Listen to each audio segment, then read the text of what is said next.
Magandang hapon guys. Ito pala si Kuya Noylan TV Vlog. Sa Latin hindi pa naka-subscribe sa YouTube channel ko, pa-subscribe na lang mga sir. Kasi kahit nag-uumpisa pa lang tayo sa YouTube, hindi pa lang yung subscriber natin at hirap mag-vlog guys. Mahirap pala kasi nag-iisip ka kung anong gagawin mo content. Ang laman pala ng YouTube channel ko guys ay yung mga ginagawa ko sa construction, mga plastering yung ginagawa na ngayon guys, yung binablog ko dyan yung pag-plastering ko pa lang kasi nung di pa ako nagbablog nung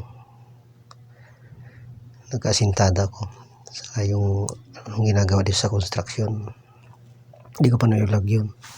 Ngayon guys, ang laman ng channel ko guys, yung ginagawa sa loob ng construction, tapos paglabas ko magpupunta sa mall, yan yung mga laman ng vlog ko guys para maintindihan nyo. Tapos pag uwi ko, yan, nagbibideo ako, nagbablog ako dyan pag uwi. Kaya guys, maraming salamat sa mga tiwala nyo sa akin. Sana pagpatuloy nyo akong suportahan sa aking pagbablog. Para din na sa akin guys. Nga pala guys, sana kung mapunta yung YouTube channel ko sa cellphone ninyo, huwag nyo sanang skip. Panoorin nyo sana guys, parang awa nyo na. Huwag nyo skip. Pag skip mo kasi guys yan, maring walang viewers na manonood pag in-skip nyo. Kaya parang awa nyo na guys. Kung mapunta sa makita nyo yung YouTube ko sa cellphone ninyo, sana panoorin nyo na lang, huwag nyo nang i-skip para magkaroon din ako ng views.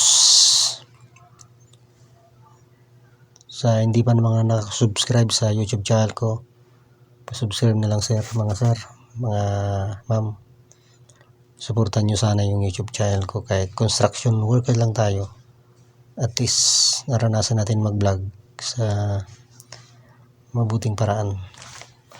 Pag-aralan natin kung paano mag-vlog. Dati nanonood lang ako sa YouTube kung paano ang ginagawa ng mga vlogger.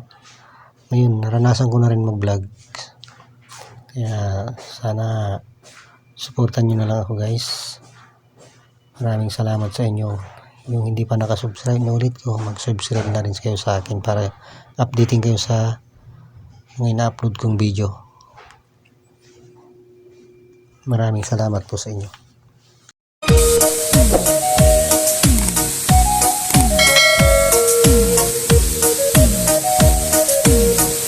Yung kasama ko natiktik yung poste, baka pag pinapalang ngayon mga isang linggo kakapak na rin yan.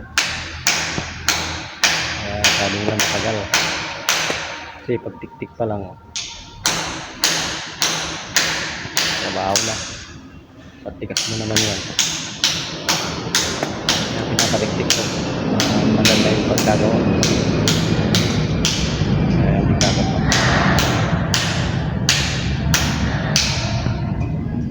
Guys, yung mga ginawa kong poste at yan, ginawa ko yan.